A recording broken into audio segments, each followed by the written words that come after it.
Hi, I'm Bugsy and I'm an addict. I'm going to be reading just for today, March 29th, 2024, Our Own True Will.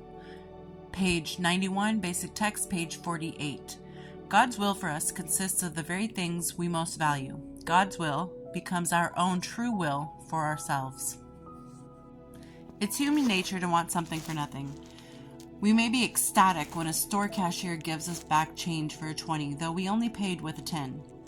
We tend to think that, if no one knows, one small deception won't make any difference. But someone does know. We do. And it does make a difference.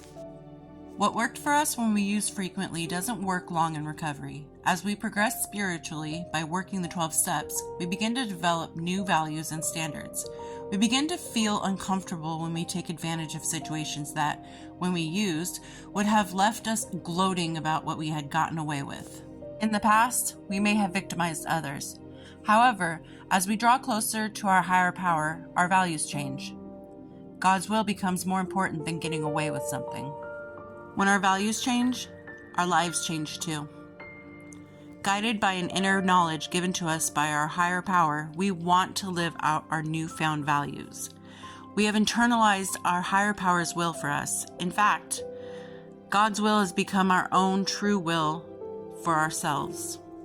Just for today, by improving my conscious contact with God, my values have changed. Today, I will practice God's will. My own true will. I'm only really going to touch base on the beginning part where it's basically saying that when we either purposely or accidentally came up on someone, we felt ecstatic about it. I think we still have that. Anybody really has that reaction of feeling like you got something for nothing. That's why these sales always, work. They buy one, get one free, but you're really paying the price of what it would be for both of them, but that's neither here nor there. I think that in the past we were really trying to, our addiction was really trying to survive, and thus coming up on someone was kind of something to celebrate in the addiction mind or the addict's mind. I didn't really come up on people. I didn't really do things that would make people go without. I usually gave stuff away, but I do understand the hey, I bought a soda and 2 came out kind of feeling. And I think that in addiction, it's really crucial to start to check your values and check your ethics and be honest with yourself. Because a big part of it is putting yourself in someone else's shoes, like the getting change for a 20 when you paid with a 10, as the example in the literature was. That could make or break somebody's job. And if you weren't honest and said, hey, you know what, you gave me too much change back, that person, if you don't say that, that person could very well lose their job or get reprimanded. And yes, they made a mistake. Well, it was their mistake. They shouldn't have made a mistake. That's their fault. But we're human. We're all going to make mistakes. And I find it to be really humbling and relieving in my own personal life when I'm honest, or even just saying sorry. Yeah, I was wrong. Yeah, you were right. I think that when you learn to say that you were wrong and you can admit it to the person you wronged, there's a change inside of you. You kind of feel bigger, dang, I could take responsibility for my actions and move on. And there's also a sense of freedom with that, because if, say you have a little disagreement with somebody and you're over here saying, I'm right, and then you find out, even just privately, you find out, oh, I was wrong. Whoops. And then you go back to that person and say, hey, you know what? After thinking about it a little bit more, you were actually right, and I apologize that I was wrong. I just found out that you are the right one. You are right. The freedom that comes with that is that that person isn't going to run off and be like, oh my gosh, they think they're right and they're totally wrong. And here, let me prove to you that they're wrong and da da da da da. And they think they're right and they're so stupid and they're being rude and they're being mean, blah, blah, blah, blah, blah. But if you go up to them, hey, my bad, I'm sorry. Or even if you said something mean and you're like, hey, my bad, I'm sorry, I shouldn't have said that. There was no excuse and da da da da da.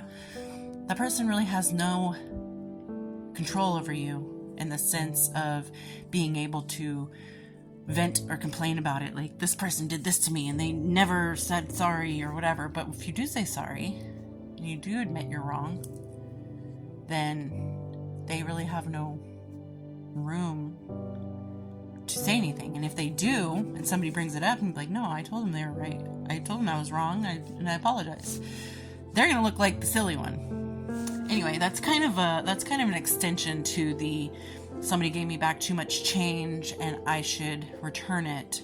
Be honest with them and with yourself. That's kind of an extension of that. And that's kind of where my mind went with that. But I think that having the strength to say, hey, you know what, you gave me too much change, and then try to offer it back, I think having that is a good characteristic to have. And because you're not just telling them the truth, but you're telling yourself the truth, because like it said that nobody knows. Yeah, well, you'll know. Like, I will know. If I did somebody wrong, I will know. Just like if I were to use and nobody ever caught me, that's great, but I know. Nobody else knows, but I know.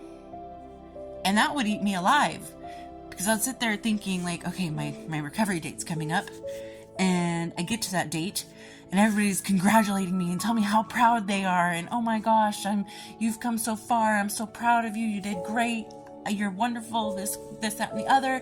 And then deep down inside, you know that recovery, that recovery date is bullshit, because you used, but you got away with it. And now you have to live with the fact that you lied to yourself and to everyone around you just to save face. Because I don't want to tell anybody I relapsed, or I don't want to tell anybody I dabbled a little bit, because then I'm just a failure. Well, you're not a failure, but you're lying to yourself.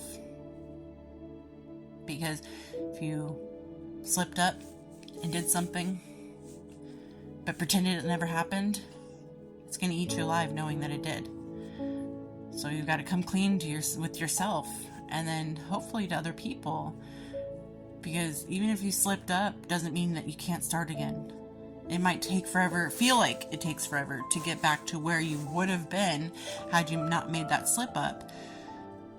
But I think in the end, you'd feel better and I know I've known people who have slipped up, and then later on, after like, oh yeah, I've just got my year, later on fessed up because it ate at them. They're like, fuck.